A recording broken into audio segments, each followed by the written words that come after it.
Muy bien, hermanos. Espero que tengan a mano sus apuntes para hacer notas. Hoy vamos a ver algunos versículos rápidamente, solo leerlos, así que falló mi internet en casa, así que no pude copiarlos, no las tengo a mano, así que voy a estar buscando también en la Biblia. Así que les va a dar tiempo a buscarlos conmigo, los versículos. Muy bien, me gustaría empezar con una oración y después seguimos con el estudio de hoy. Señor, en este momento venimos delante de ti y pedimos que tú nos ayudes a profundizar el texto de hoy, a entenderlo, a aplicarlo a nuestras vidas diarias, que a través del Espíritu Santo podamos reconocer donde no estamos de acuerdo a tu palabra y que a través de tu palabra podamos ser transformados a una vida cada vez, cada día, cada momento más santa y agradable a tu voluntad. Eso pedimos en el nombre de Jesús. Amén. Acompáñenme a 1 Timoteo capítulo 6 y voy a leer del versículo 11 hasta el versículo 16. Como seguramente han visto en la invitación, decía que del versículo 11 al versículo 16, pero hoy solamente vamos a estudiar el versículo 11. Dice así la palabra del Señor: pero tú, oh hombre de Dios, huye de estas cosas y sigue la justicia, la piedad, la fe, el amor, la perseverancia y la amabilidad. Pelea la buena batalla de la fe. Echa mano de la vida eterna a la cual fuiste llamado y de la que hiciste buena profesión en presencia de muchos testigos. Te mando delante de Dios, que da vida a todas las cosas, y de Cristo Jesús, que dio testimonio de la buena profesión delante de Poncio Pilato, que guardes el mandamiento sin mancha ni reproche hasta la manifestación de nuestro Señor Jesucristo, la cual manifestará a su debido tiempo el bienaventurado y único soberano, el Rey de reyes y Señor de señores, el único que tiene inmortalidad y habita en luz inaccesible, a quien ningún hombre ha visto ni puede ver. A Él sea la honra y el dominio eterno. Amén. Muy bien, vamos a repasar un poquito el contexto en los versículos anteriores que hemos visto hace unas semanas, o también la semana pasada. El apóstol Pablo nos ha mostrado un mal ejemplo. Hemos visto del versículo 3 al versículo 10 un mal ejemplo de los falsos maestros. El apóstol Pablo quería que su hijo en la fe, Timoteo, analizara con cuidado el mal ejemplo de los falsos maestros que profesaban vivir una vida cristiana, pero que vivían la vida supuestamente cristiana con motivaciones pecaminosas. Eran hombres movidos por un anhelo de riquezas terrenales, por riquezas materiales. Estos hombres no estaban y no están ni un poco interesados en promover la piedad verdadera dentro de la iglesia. Ellos simplemente veían la vida cristiana como un medio en la cual ellos podían llegar a riquezas, realizar sus deseos. Eso era su deseo, lo que le motivaba, era el deseo de riquezas. Y este mal ejemplo debía advertir a Timoteo o a poner en guardia a Timoteo contra las motivaciones incorrectas. Porque estas motivaciones tratarán de seducirle y también a nosotros, tratarán de seducirnos todo el tiempo. Hermanos, también es una advertencia para todos nosotros.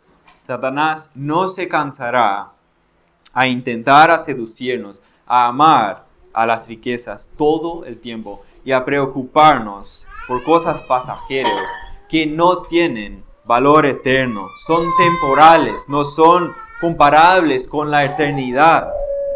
Estos falsos maestros, aunque profesaban ser piadosos, que era una mentira, su motivación para esa supuesta profesión de la piedad no era el temor al Señor. no era el temor al Señor, sino que le motivaba a profesar una piedad, era un interés corrompido y sale del engaño de Satanás. Fue el amor por las riquezas. Versículos 3 al 5.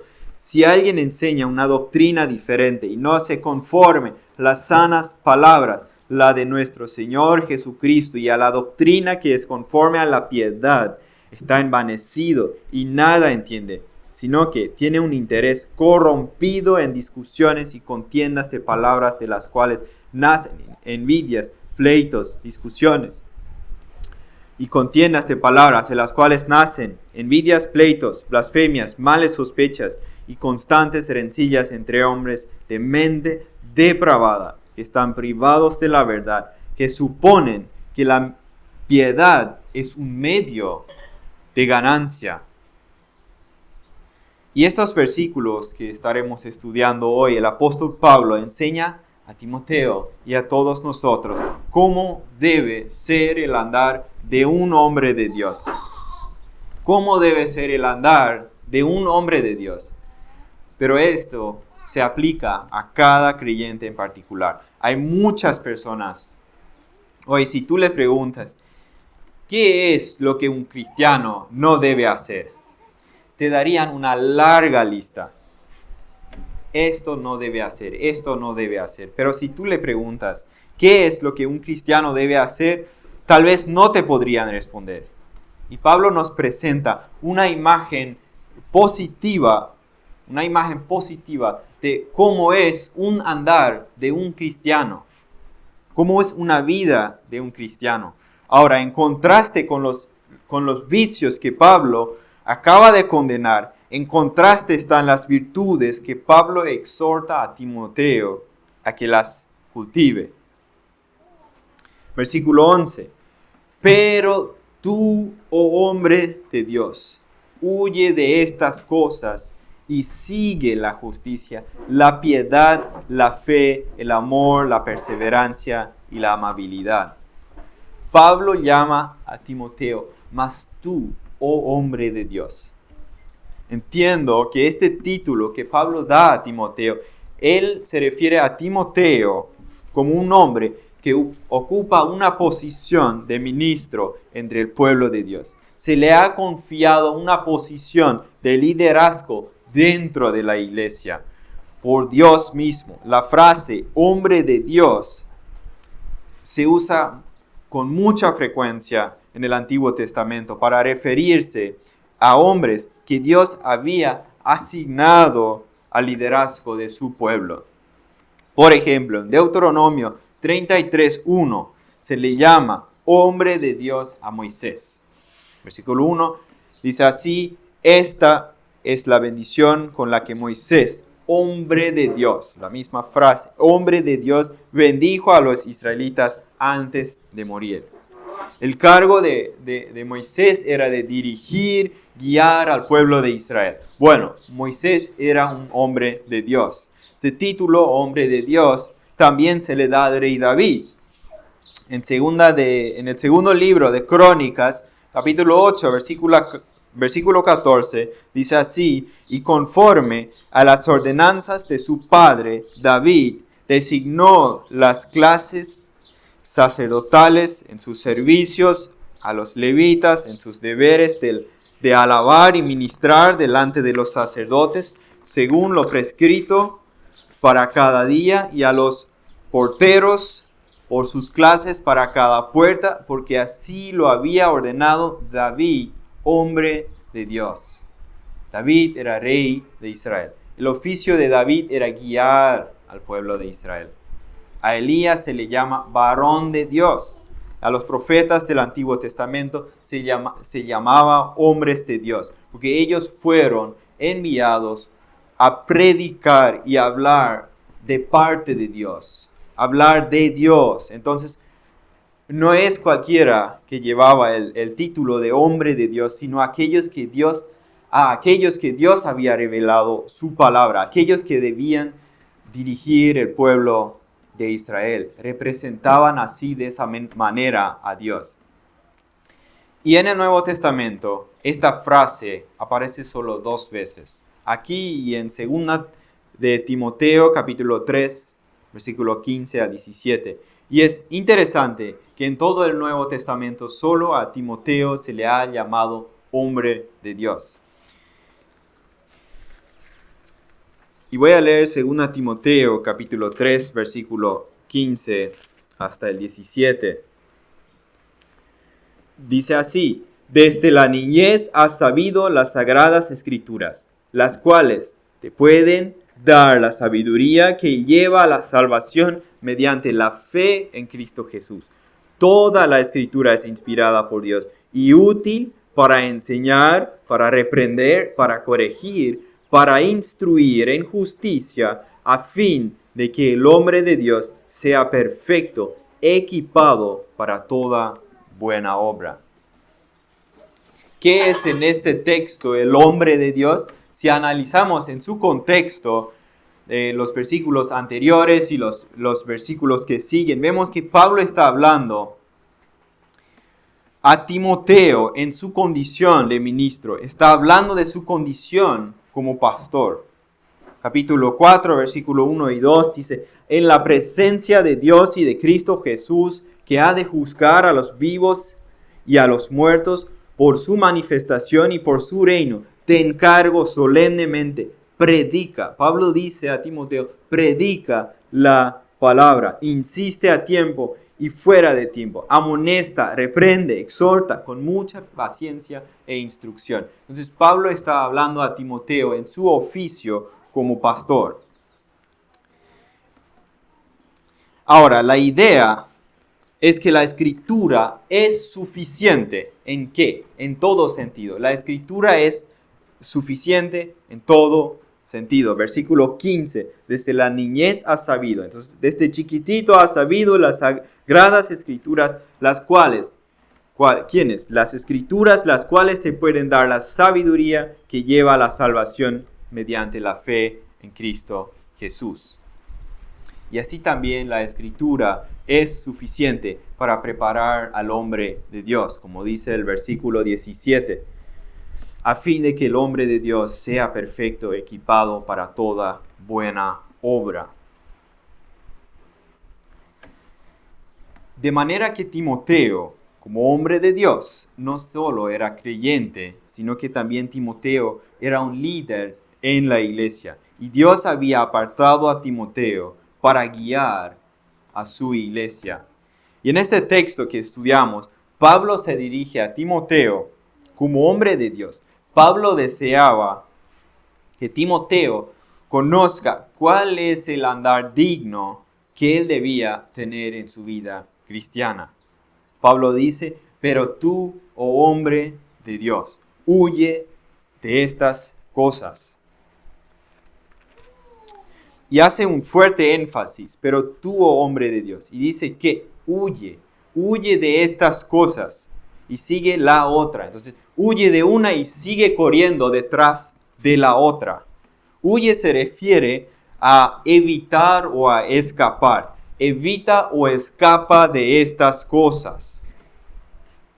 Huye de ellas. Si ya sabes cuál será la tentación, evita su camino. No transites por su camino, sino por el contrario, debes correr por el otro, por el camino correcto. Pablo escribe a los hermanos en Éfeso: yo pues, preso en el Señor, os ruego que andéis como es digno de la vocación con que fuisteis llamados. Pablo dice: os ruego que andéis como es digno. Pablo veía la vida cristiana como un andar, como alguien que está andando, está en constante movimiento. Y si decimos que alguien está andando, sabemos que él tiene un destino en donde llegar. Y así es la vida cristiana, es un andar. Tenemos una meta que alcanzar. Queremos avanzar a la semejanza de nuestro Señor Jesucristo. Y era de suma importancia que Timoteo lo entendiera. Primero, por su propio bien, y segundo, por el bien del pueblo de Dios. Porque el pueblo de Dios estaría viendo a su pastor y lo estaban copiando la conducta del hombre de Dios. Era de suma importancia que Timoteo lo entendiera. Dice el autor de Hebreos en el capítulo 13, versículo 7, acordaos de vuestros pastores que os hablaron la palabra de Dios. Considerad cuál haya sido el resultado de su conducta e imitad su fe. El autor no simplemente dice, recuerdan lo que ellos predicaron. No, eso no dice, sino dice, recuerdan cómo ellos vivían e imitan su fe. Y eso es lo que Pablo quiere que Timoteo entienda. La iglesia va a imitar a Timoteo en su conducta. Ahora, tal vez se preguntan, ¿qué tiene que ver todo eso conmigo? Si aquí habla de un andar, de un hombre de Dios o de un pastor, y como yo no soy pastor, entonces no tiene nada que ver conmigo. Hermanos, lo que dice este texto sí está directamente relacionado contigo también, con cada uno de nosotros. Así como este hombre de Dios tiene que andar, así también tú tienes que andar. Hermanos, no hay en la Escritura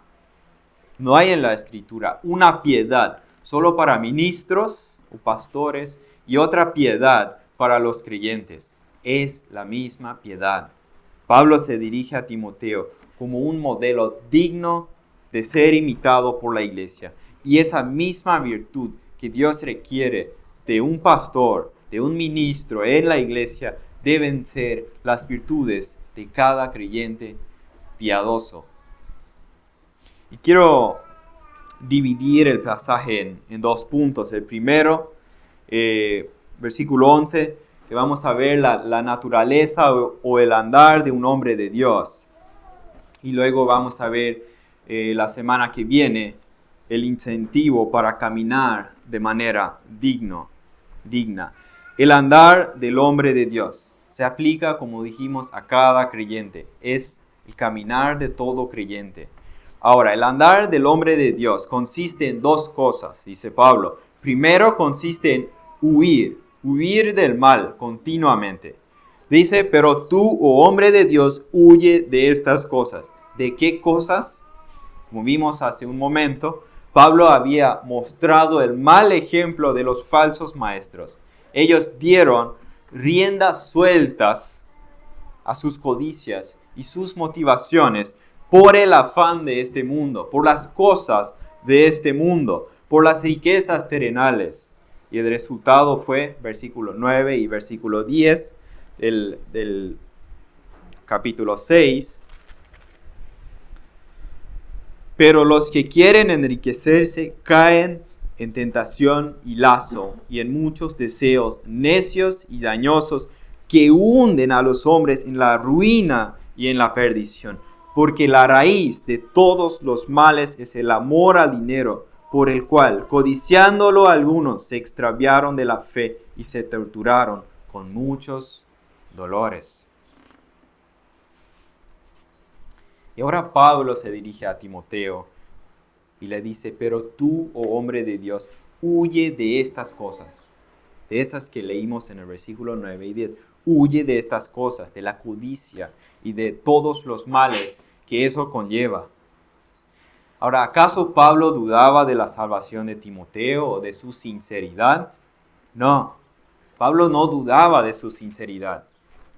Dice en el capítulo 1, versículo 1 y 2, Pablo, apóstol de Cristo Jesús, por mandato de Dios nuestro Salvador y de Cristo Jesús nuestra esperanza, a Timoteo, verdadero hijo en la fe.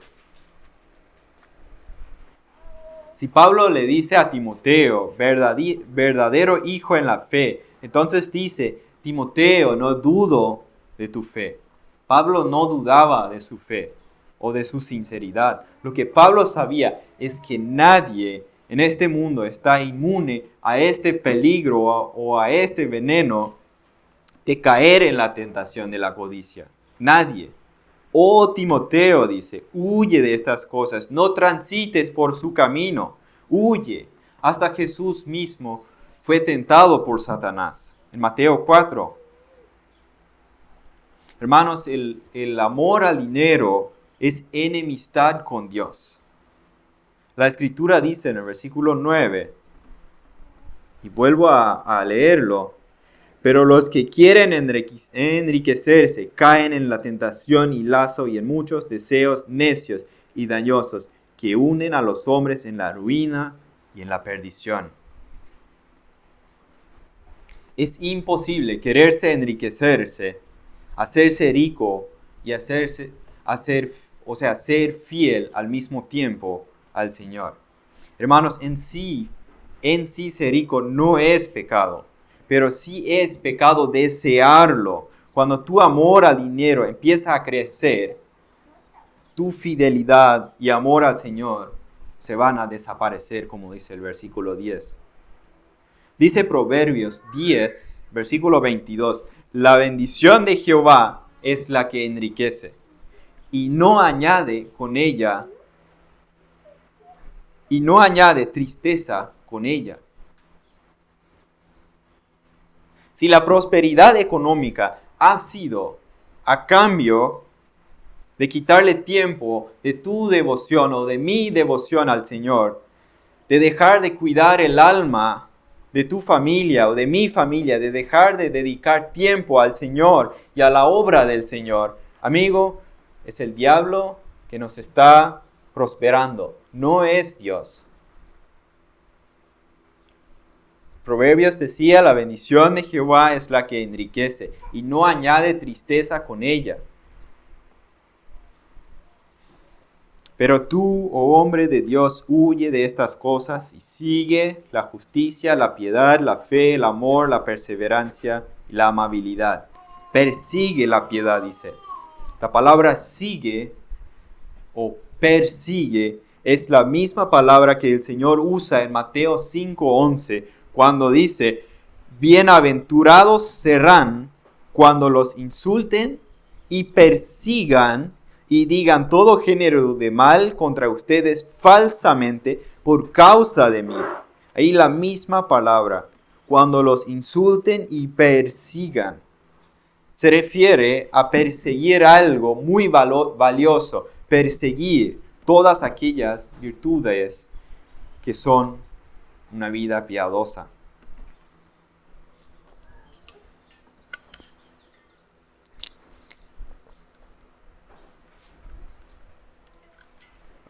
Y dice Pablo, sigue o persigue la justicia. La justicia en la Escritura se usa de dos maneras. La primera forma o manera en que la Escritura habla de la justicia es la justicia que Dios exige para que una persona pueda estar en su presencia. Y eso es la justicia de Dios misma. Una persona no puede estar en la presencia de Dios a menos que tenga la misma justicia que Dios tiene. Una justicia perfecta, sin mancha. Una justicia perfecta. Por eso también dice la Escritura, es imposible salvarse guardando los mandamientos, porque nadie lo puede cumplir perfectamente. Dios exige una justicia perfecta para que alguien pueda estar en su presencia. Por eso, Dios tiene que intervenir y Dios tiene que darnos esa justicia. La justicia que se requiere no puede venir de nosotros. Nunca la podríamos alcanzar, nunca. Por eso nadie llega al cielo sin una justicia perfecta, y esa justicia Dios la imputa a toda aquella persona que cree en Cristo Jesús. En el momento que la persona cree en Cristo, Dios le da la justicia de su propio Hijo Jesús. Dice Romanos 1,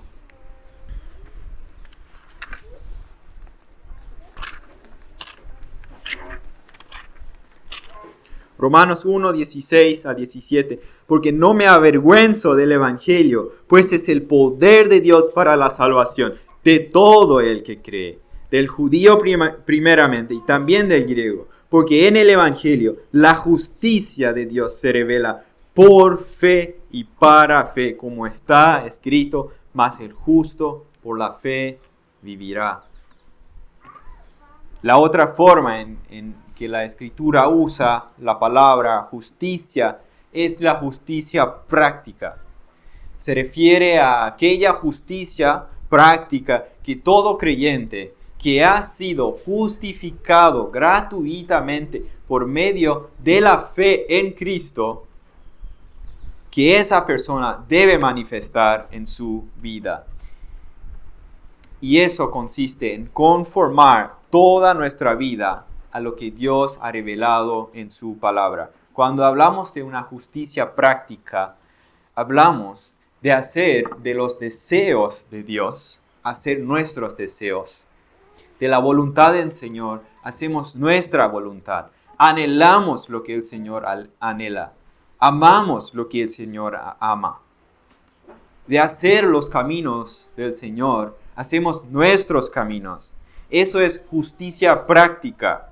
Y el texto de hoy nos habla de esa segunda justicia, la justicia práctica. Porque yo no puedo seguir o perseguir la justicia divina delante del Señor con mis obras. Esa justicia perfecta, Dios la imputa al creer en Cristo. Pero yo sí puedo perseguir o seguir la justicia práctica.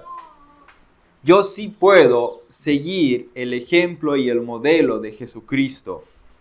Y puedo y debo hacerlo. Perseguir la justicia nos lleva a una vida piadosa. Mientras la justicia mira a la conducta externa, la piedad tiene que ver con las actitudes o las motivaciones que tenemos.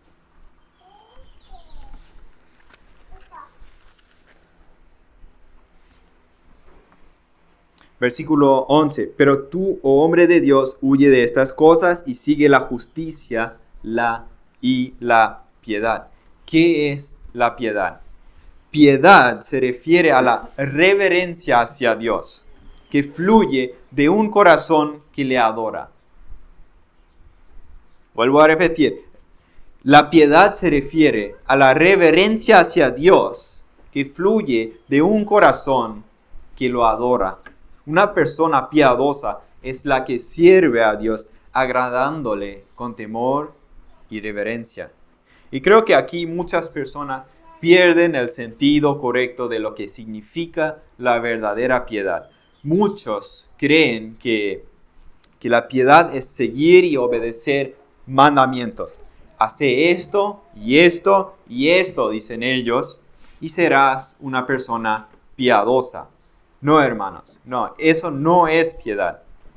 Esto hacían los escribas y los fariseos. Ellos cumplían las leyes mejor que cualquier otro. Hacían miles de cosas para parecerse piadoso. Pero ¿qué dice Jesús en Mateo 5:20? Porque les digo a ustedes que si su justicia no supera la de los escribas y fariseos, no entrarán en el reino de los cielos. ¿Cumplían la ley? Sí, externamente sí cumplían la ley, pero lo hacían por amor a sí mismo, por amor a sí mismos, por su nombre. Oraban en público para ser vistos. No era por el temor al Señor. Hermanos, la verdadera piedad es amar a Dios y por amor a Dios obedecer su palabra. Por eso una persona puede ser o aparecer muy justo en su camino, tener una buena teología, sin embargo, no ser una persona piadosa, porque la piedad viene de una profunda devoción a Dios, un profundo amor a Dios, un deseo de Dios, un deseo de su voluntad. Y eso trae, y ese deseo y ese amor trae como resultado una vida agradable a Dios, porque por amor a Dios le serviremos con reverencia. Sigue el versículo 11 y sigue la justicia, la piedad, la fe, el amor. La fe y el amor son principios fundamentales de la vida cristiana. ¿Por qué? Porque por la fe estamos en una relación correcta con Dios Y el amor nos permite estar en una relación correcta con el hermano. No podemos tener una relación correcta con los demás si no tenemos una relación correcta con Dios. Y no podemos decir que tenemos una relación correcta con el Señor si odiamos al hermano.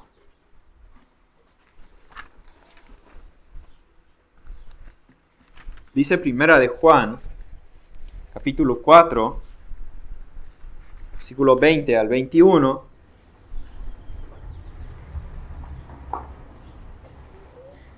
Si alguien dice, yo amo a Dios, pero aborrece a su hermano, es un mentiroso.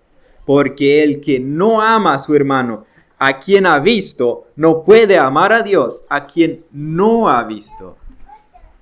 Y este mandamiento tenemos de él, que el que ama a Dios, ame también a su hermano. Hermanos, dice la Escritura en Romanos 5, capítulo 5, versículo 5, que el amor de Dios ha sido derramado en nosotros, en nuestros corazones, por medio del Espíritu Santo. Y este amor que ha sido derramado en nuestros corazones nos llevará a amar a aquellos quienes Dios ama.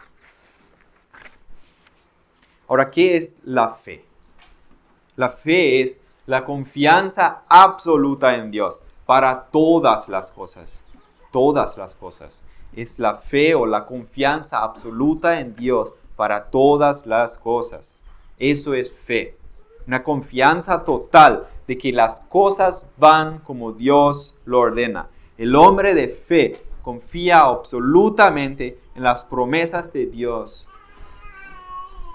Además, solo el hombre de fe confía en las advertencias bíblicas y vive a la luz de ellas. Si la Biblia dice en el versículo 9, capítulo 6 de 1 Timoteo, pero los que quieren enriquecerse caen en la tentación y lazo y en muchos deseos necios y dañosos que unen a los hombres en la ruina y en la perdición, el hombre de fe lo va a creer y lo va a tomar en serio esa advertencia. Va a vivir a la luz de lo que dice la palabra de Dios. Ahora Pablo dice, siguen la fe. Ahora, ¿cómo vas a crecer en fe si no apartes tiempo para la devoción al Señor? Así como nos preocupamos por los alimentos físicos, ¿cuánto más no nos deberíamos preocuparnos por los alimentos del alma, que tiene vida eterna? ¿Y cómo crecemos en la fe? Romanos 10 dice que la fe viene por el oír de la palabra de Cristo. Hermanos, busquen tiempo con el Señor. Aparten tiempo para eso diariamente. Busquen comunión con hermanos. Nos puedan exhortar, animar, alentarnos. Como vimos en el Salmo 19 que leímos al principio.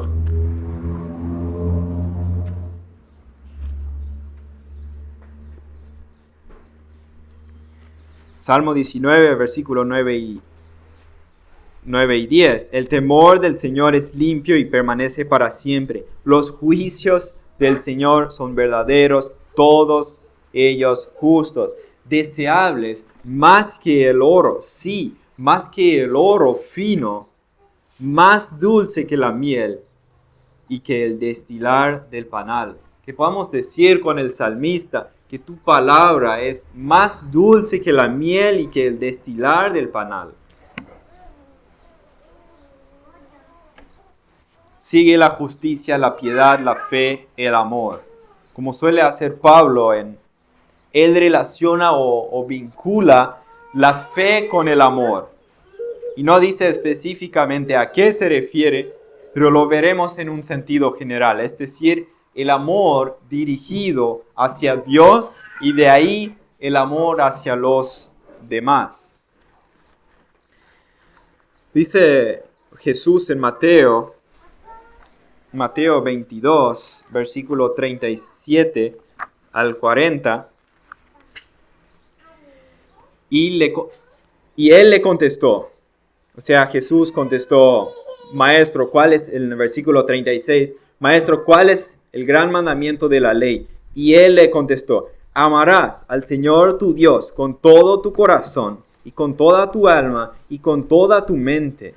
Este es el grande y primer mandamiento. Y el segundo es semejante a este. Amarás a tu prójimo como a ti mismo. De estos dos mandamientos dependen toda la ley y los profetas. Ahí está resumido todo lo que Dios demanda. Que amemos a Dios con todo el corazón, con toda nuestra fuerza, y al prójimo como a nosotros mismos. Si amamos a Dios sobre todas las cosas, no tendremos dioses ajenos. No usaremos su nombre en vano. Si amamos al prójimo, entonces no mataremos, no robaremos. Versículos 11. Siguen la perseverancia y la amabilidad. Es una cita de Sugel Michelén que dice perseverancia o paciencia, hablando de esa palabra, se traduce perseverancia o paciencia, nos habla de la actitud que debemos tener cuando estamos pasando por pruebas. Por ejemplo, una enfermedad, la muerte de un ser querido, mientras que la amabilidad nos lleva a una actitud correcta ante una agresión de otra persona. Entonces, la paciencia de la que habla Pablo es la paciencia que permite al hombre de Dios levantarse por encima de sus dificultades y mirar más allá de ellos. Es mirar al propósito de Dios, que tiene Dios en todas las cosas. La Escritura, por ejemplo, nos habla de la paciencia de Job. Cuando Job perdió todos sus hijos, él no se desesperó.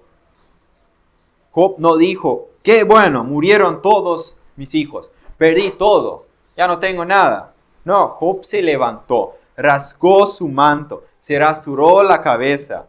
Era una forma de mostrar mucho y mucho dolor.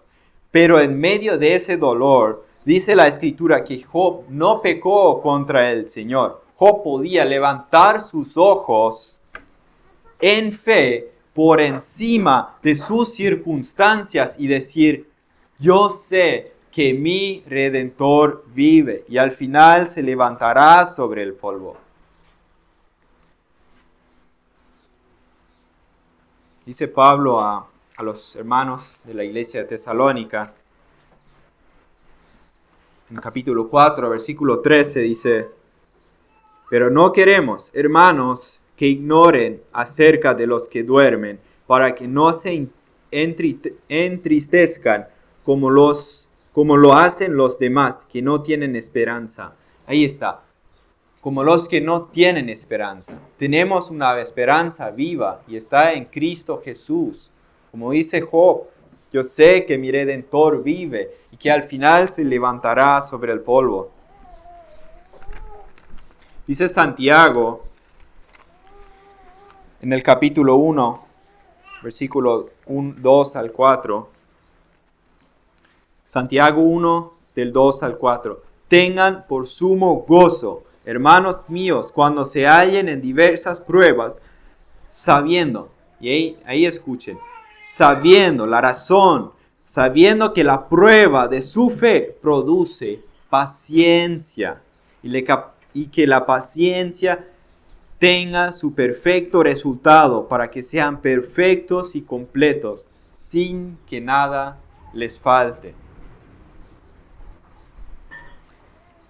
Paciencia, la misma palabra, versículo 3, el propósito. Ustedes saben, sabiendo que la prueba de su fe produce paciencia. Estas personas confían plenamente en el Señor y confían totalmente en el Señor en medio de las pruebas. Confían en la voluntad del Señor. Y eso, hermanos, es un andar propio o un andar digno de un hombre de Dios y de hecho de cada creyente. porque son virtudes que cada creyente debe manifestar en su vida.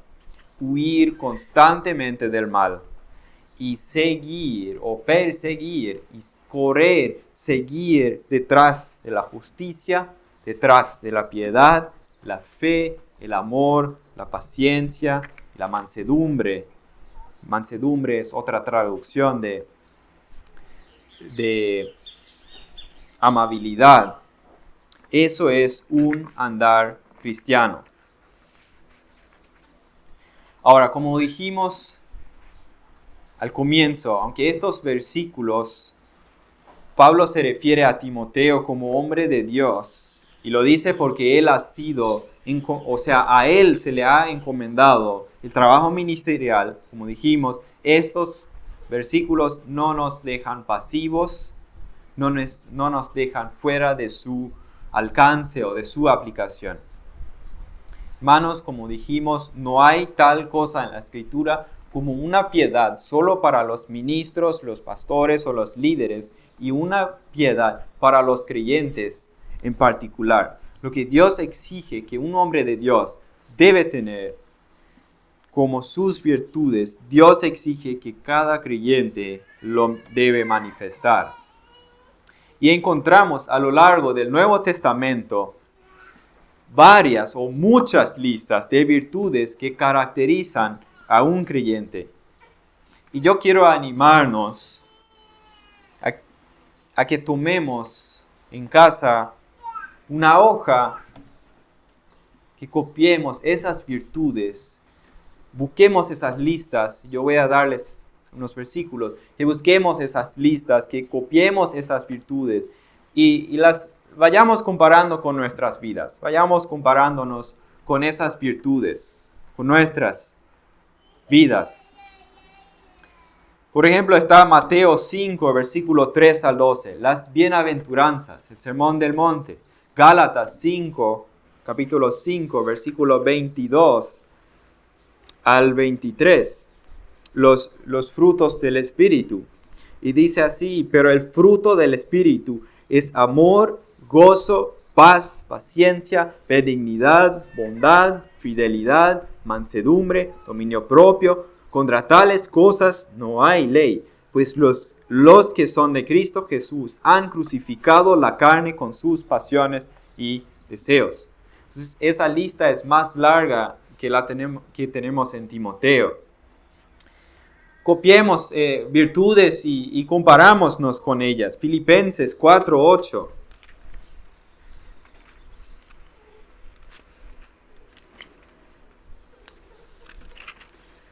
4:8 al 9. Por lo demás, hermanos, todo lo que es verdadero, todo lo digno, todo lo justo, todo lo puro, todo lo amable, todo lo honorable, si hay alguna virtud o algo que merece elogio, en esto mediten. Efesios 4:1 al 3. Yo, pues prisionero del Señor, les ruego que ustedes vivan de una manera digna de la vocación con que han sido llamados, que vivan con toda humildad y mansedumbre, con paciencia, soportándose unos a otros en amor, esforzándose por perseverar la unidad del Espíritu en el vínculo de la paz.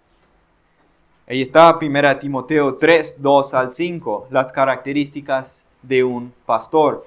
1 Timoteo 6:11, lo que hemos visto hoy. 2 de Pedro 1:3 al 8.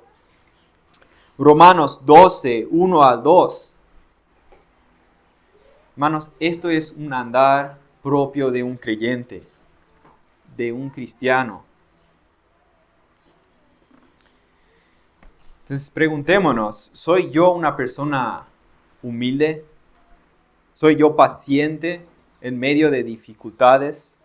¿Estoy huyendo constantemente del mal y por otro lado persiguiendo con toda fuerza la justicia, la piedad, la fe, el amor, mansedumbre? O otro incentivo, estudien la vida de Cristo. Estudian la vida de Cristo y empiezan a imitar su vida. Hermanos, con eso no buscamos merecernos el favor de Dios o ganarnos alguna posición delante de Él, porque nuestra salvación ha sido comprada por la preciosa sangre de Cristo y no podemos añadir algo a la obra de Cristo. Más bien el Espíritu Santo, por medio de los autores del Nuevo Testamento, nos exhorta a vivir esa vida que profesamos tener en Cristo, a vivir esa vida que profesamos tener en Cristo. Que nuestra vida diaria concuerda con el mensaje del Evangelio. Amén. Oremos, hermanos. Señor, reconocemos que estamos llegando cortos al ver esas virtudes de Cristo, al ver cómo es un andar digno de Cristo. Señor, danos la fortaleza, danos el ánimo a realmente estudiar lo que tu palabra dice de la vida de un creyente, analizando la vida de Cristo y comparándonos con sus virtudes, con las virtudes de las Escrituras y aplicándolas en nuestras vidas, Señor. Señor, danos la fortaleza en hacerlos, danos fortaleza en medio de dificultades a ser paciente, porque sabemos el propósito, sabemos que tú estás detrás de todo ello. Señor, gracias por tu palabra, gracias por la obra en la cruz de Cristo. Señor, gracias por el perdón inmerecido y darnos la justicia, imponernos la justicia perfecta de Cristo. Muchas gracias. Amén.